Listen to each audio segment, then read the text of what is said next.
neste momento, Deus, através desta emissora, leva até você mais um programa de fé, com hinos, orações e uma palavra poderosa a seu favor.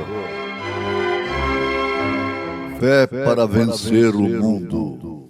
Somente crer, somente crer, tudo é possível, somente crer, somente crer, somente crer, tudo é possível, somente crer.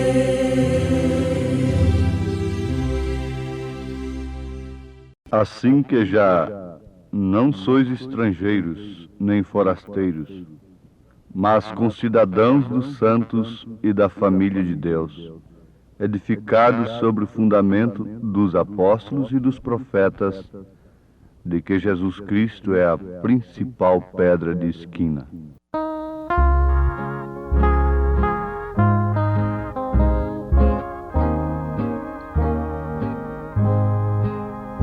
Eu sei que sou um pobre peregrino aqui, viajando vou pra terra do além. A estrada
Ouvintes amados, desprezar os tipos, os símbolos,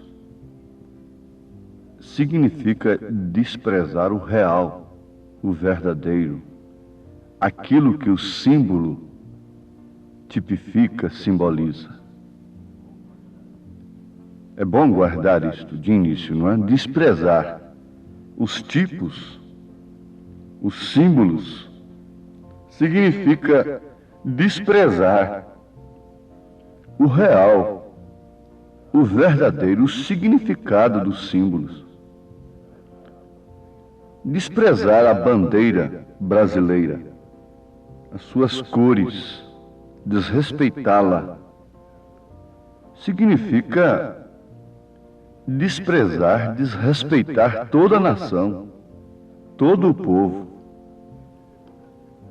Significa desrespeitar as matas, desrespeitando o verde, a fauna, a flora de um modo geral. E assim, todas as cores tendo o seu significado, o amarelo significando a riqueza mineral, o ouro especialmente, o azul, a abóbada celeste, aquelas estrelas representando os estados, o branco representando a paz. Agora, a bandeira deve ser reverenciada, porque ela simboliza um povo, uma nação, uma pátria. Todas as bandeiras, mesmo não sendo da nossa pátria, elas têm que ser respeitadas, porque elas simbolizam um povo, uma nação, uma pátria. O mesmo acontece com a nossa vida espiritual, que está atada, ligada de um certo modo à vida natural.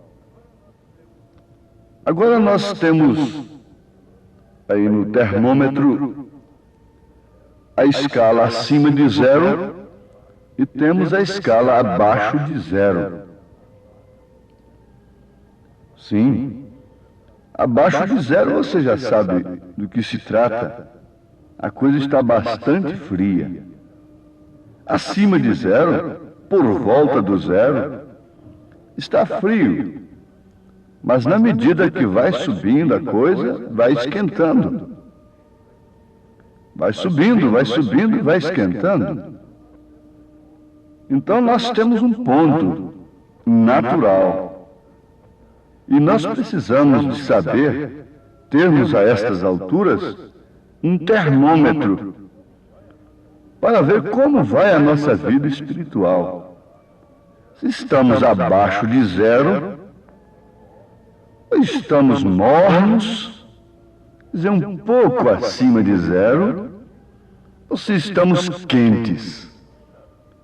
Agora, toda a Bíblia Sagrada é escrita em torno de tipos, de parábolas, de símbolos.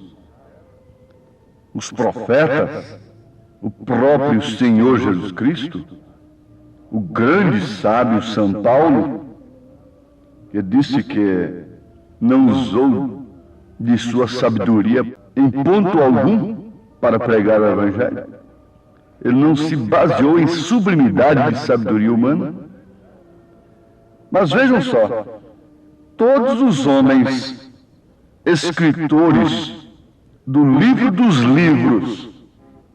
Você pode ter um livro muito importante, muito bom, muito famoso, mas ajuntando todos os livros famosos do mundo, ainda estão sob o livro dos livros, a Bíblia Sagrada. E eles usaram tipos, usaram coisas naturais como ponto de partida. Usaram as coisas terrenas para explicar as espirituais. Mas aqui nós temos uma escala, temos um ponto X, para mais ou para menos.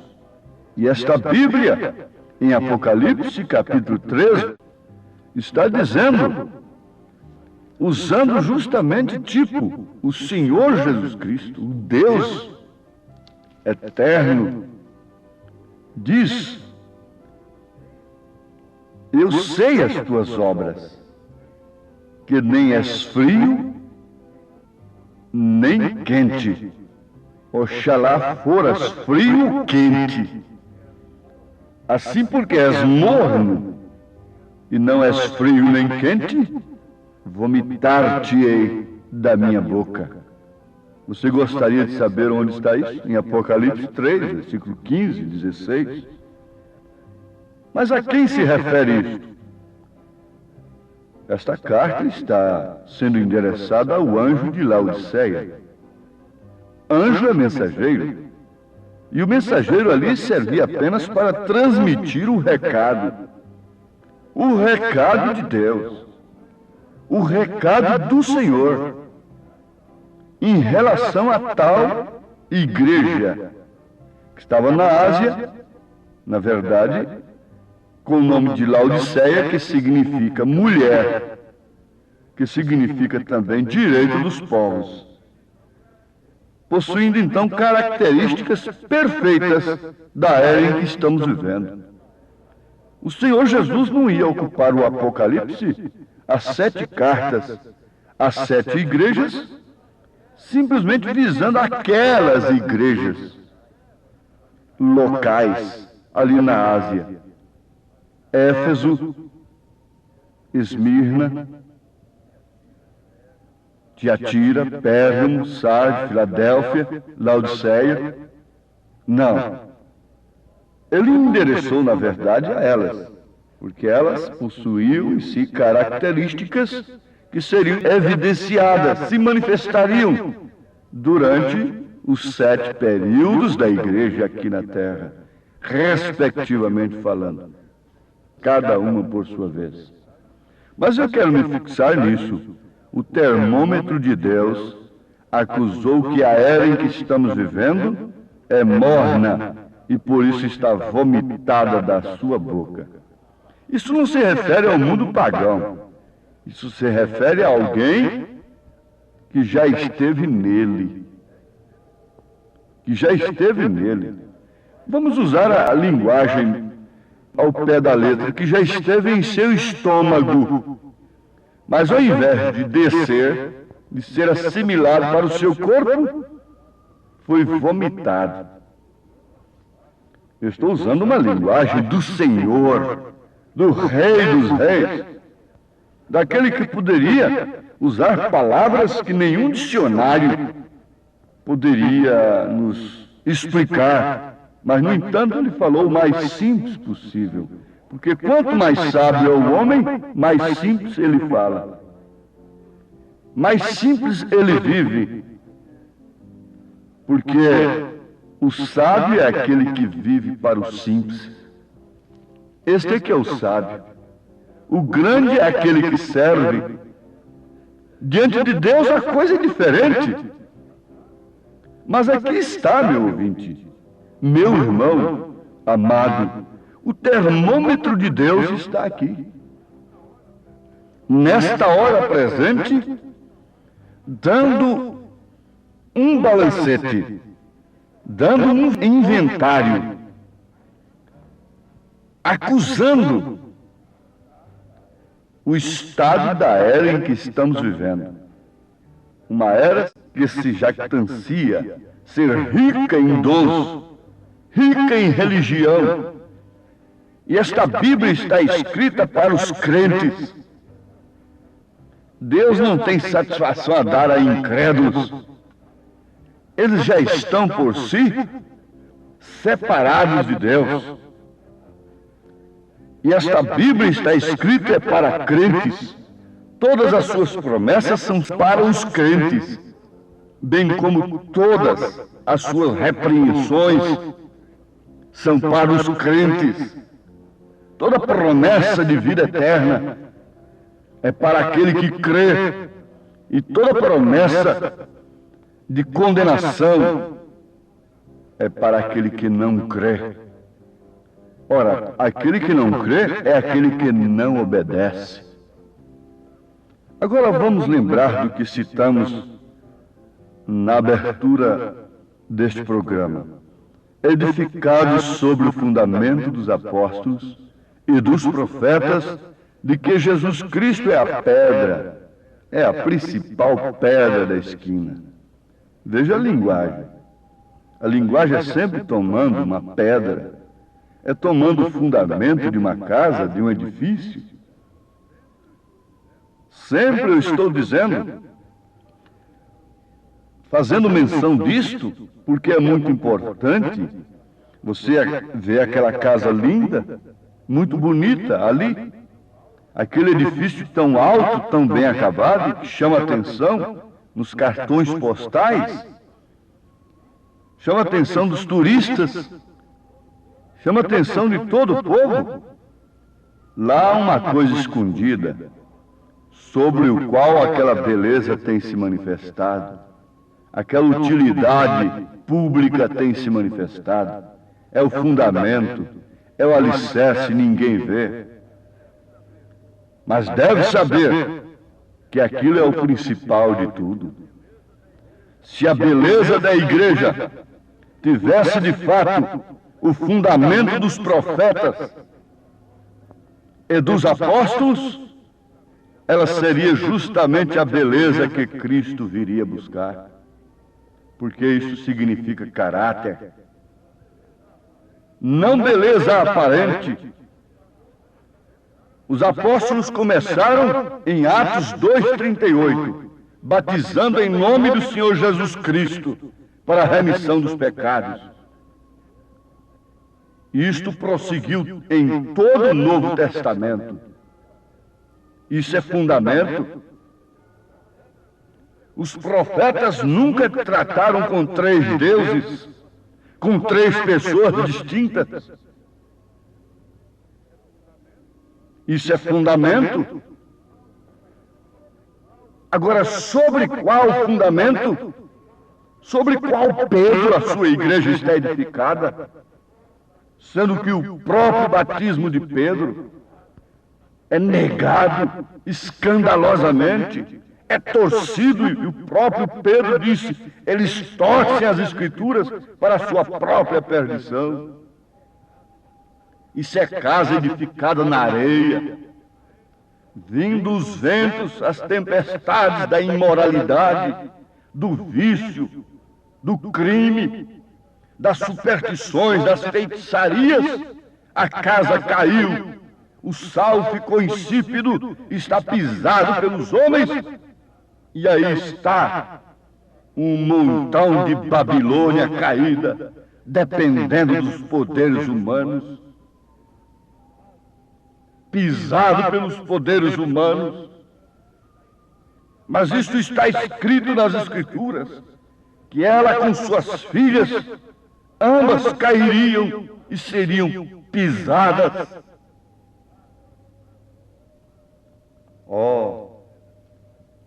É necessário que haja apóstolo, é necessário que haja profeta. Paulo disse em Efésios 4, versículo 11, e ele mesmo, Cristo, deu uns para apóstolos, e outros para profetas, e outros para evangelistas, e outros para pastores e doutores, que significam mestres nas Escrituras. Precisamos saber o que é um pastor, para que a nossa fé esteja edificada sobre o fundamento dos apóstolos. O pastor é uma pessoa especial. Ele deveria ser tratado e considerado como uma das altas autoridades, porque antes de tudo, ele em si carrega uma tarefa. Ele não é mais homem nem menos homem do que qualquer outro homem natural. Mas é uma coisa, ele carrega uma tarefa espiritual. Ele tem uma tarefa especial. E se esse homem tem uma tarefa especial, então ele deve ser considerado um homem especial. Ele é construído de uma forma tal que ele possa parar com o alvoroço das pessoas. Ele é um carregador de carga, o pastor. Ele é o boi de guia. Ele é um homem que pode assentar-se quando alguém tem tido algo contra alguém mais, e assentar-se com as duas famílias, e sem favorecer a nenhuma, e arrazoar aquilo e trazê-las outra vez à dulçura.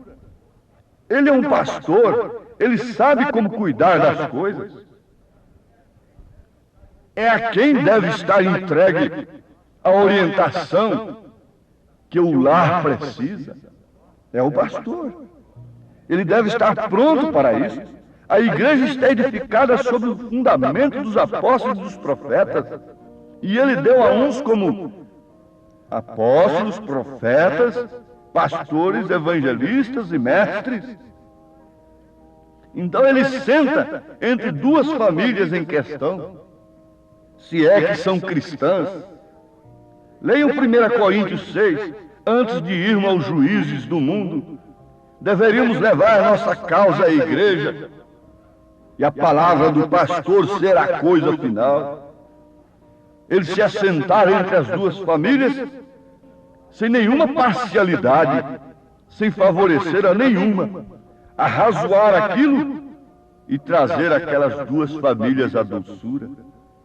Ele é um pastor, ele sabe como cuidar das coisas, ele foi ordenado para isto, ele veio de Deus para isto. E é através dele que a igreja é edificada. Ele é como aquele construtor que está olhando o serviço de cada pedreiro, que está olhando a posição de cada servente. Ele está examinando a massa. Ele está olhando, sempre corrigindo o nível. Ele está sempre cuidando das coisas. Todos vão embora para o seu descanso. Ele tem que passar por ali às vezes, sozinho até, e olhar como vão aquelas coisas, aquele serviço, aquela construção. Se o alicerce ficou bem feito, caso contrário, aquela parede vai ruir. Se a casa está sendo edificada na rocha, ele tem tudo, ele tem prumo, ele tem nível, ele tem a régua, ele tem a linha, ele tem a palavra de Deus, ele tem as coisas de Deus, através das quais ele pode orientar. Ele pode orientar essa mocidade, ele pode orientar a mulher casada, ao homem. Confie no pastor, uma vez que ele seja de fato um homem que esteja edificando a sua fé, começando pelo seu batismo no fundamento dos profetas e dos apóstolos. Em nome de Jesus Cristo. Amém.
ser.